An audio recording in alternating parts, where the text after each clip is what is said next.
एक खरीदार आता है, उसने कहा भाई ये घोड़ा कितने का है? उसने कहा यार सुबह से शाम हो गई, घोड़ा तो 5,000 रुपए का है, लेकिन मैं 2,000 में दे दूंगा। उसने कहा क्यों? उसने कहा मेरी मजबूरी है, मेरी बेटी की शादी,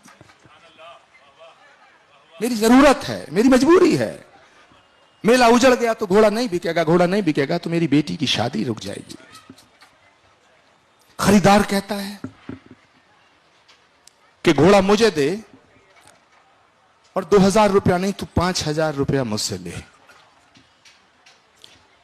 बेचने वाला हैरान है, उसने पैसे हाथ में देखे, उसे अचंभा हुआ, उसने सवाल किया कि मेरी तो मजबूरी है, लेकिन तूने 2,000, मैं तो खुशी से 2,000 ले लेता, 5,000 क्यों दिए? उसका जवाब जो लोग इस्लाम को मानते हैं ना, उन्हें सुनना जरूरी है।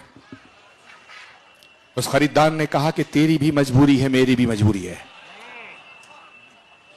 बेचने वाले ने कहा तुम्हारी क्या मजबूरी है?